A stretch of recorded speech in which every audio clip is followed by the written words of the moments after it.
Young Turks now has audio, the TYT Audio Network, podcasts of some of your favorite shows and new shows, including one with Nina Turner, former Ohio State Senator. She's going to do We the People with Nina Turner, talking about equality and justice and seeing that through the eyes of regular Americans who are affected by politics and policy.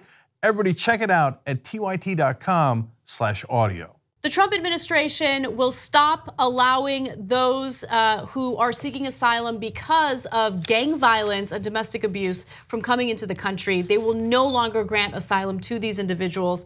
Jeff Sessions issued an order on a case he referred to himself called the Matter of AB, overturning the Board of Immigration Appeals decision that a Salvadorian woman should receive asylum based on abuse she suffered at the hands of her husband and the police's lack of action to stop it.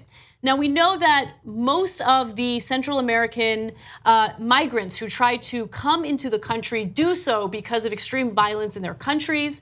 And, we have been more open-minded toward granting them asylum, but Jeff Sessions is not in favor of that. In fact, he has made clear for years that he believes most asylum claims are invalid or straight up fraudulent, and the administration is pushing for legal changes by Congress that would allow the government to turn away or quickly deport more people who claim they fear returning to their native countries. So currently there are exceptions made for people who fall under a social class or a social group.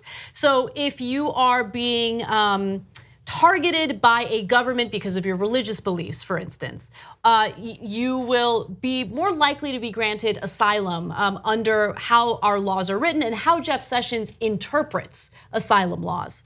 Sessions also overturned a 2014 precedent from the Board of Immigration Appeals in a separate case that has been cited in numerous asylum cases of women who suffered from domestic violence. So if you are a woman who's suffering from domestic violence and you are desperately seeking safety for yourself and your children, Jeff Sessions believes that the government should turn you away.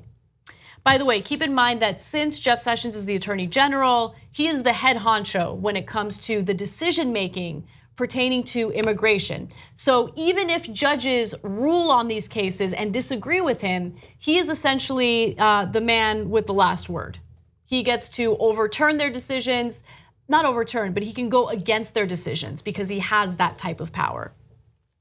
Yeah, this is one of the more depressing stories of the day because these are people who flee such awful situations. It's violence on a scale. I mean, talking about cultural violence, where they can abuse these women, and I'm being polite when I say abuse, and the cops don't care. You can't call anyone, and these kids come who are often abused with the mothers, and they begin this trek to America, and this was always a place where at least you'd get a hearing on these things. By the way, I'm leaving out wars and other forms of organized civil violence which threaten these people as well. But the idea that you can close the door, that we as a country can close the door on these people, I feel we're giving up sort of a moral imperative that we have. I think it's a very sad day. It's just like checking off the box. There's like stair steps. So people say, you can't separate. Okay, like if someone's saying, we agree with your views on illegal immigration, but these people are seeking asylum. You can't take their kids from them. So, okay, we've got an answer to that. So now we're changing the rules on asylum. And even like this quote, him saying that it was never meant to alleviate problems, even serious problems. It's saying, I acknowledge that you're going through it. It's just not my problem. Yeah, don't come here looking for help. That's exactly right. I love that you mentioned that because previously there was this outright rejection that people coming to the United States seeking refuge or asylum really needed to find a safe place to go, right? He made it seem as though, and the Trump administration as a whole has made it seem as though anyone who's trying to come in is dangerous, anyone who's trying to come in is a criminal, which is why they are now prosecuting everyone, even if it's an individual who comes to the border and clearly states, I'm not trying to cross illegally, I need refuge, I need asylum, right? They will take the kids away and they will prosecute that individual. And that is exactly what's happening right now. Yeah, the stories are heartbreaking. They're splitting up families. And again, these are not people who are coming here for economic opportunity. These are people who are seeking asylum. They are asylees from awful situations around the globe. And the idea that we split up their family, I mean, it's insult to injury that we split up their family and then ultimately slam the door on them and prosecute them. It's, as I say, it's just so sad. I can't believe my country is doing that. Right. We love to talk about MS-13. And so a lot of these people are trying to get away from that. And now we're saying, listen, deal with it with your own people. Sorry about you, but this is no longer a safe space.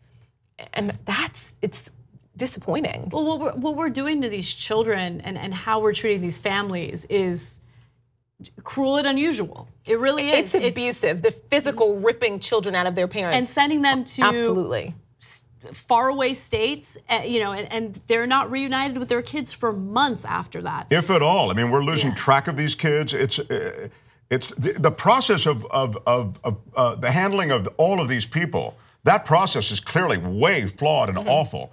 But our policy now is starting to match that process. It's just as awful. Yeah, and the problem was already bad under the Obama administration when the migrant children, unaccompanied minors, came into the country in 2014. Immigration officials couldn't really keep track of them because they don't have the resources to do it. And when they find an adult in the United States to take care of these kids, oftentimes that adult is undocumented, him or herself. And so they'll give a fake number or they won't answer the phone, especially under this administration. Trump's policies will only exacerbate that, and we're already seeing the ramifications of it. And it's devastating. And it's scary to know that we could be this cruel to children.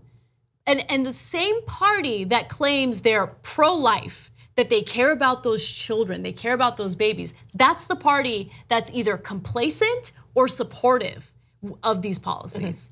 Two easy ways to follow the Young Turks. One is hit the subscribe button down below, then you're a TYT subscriber. And second is ring the bell. And when you do that on YouTube, you're notified of our videos.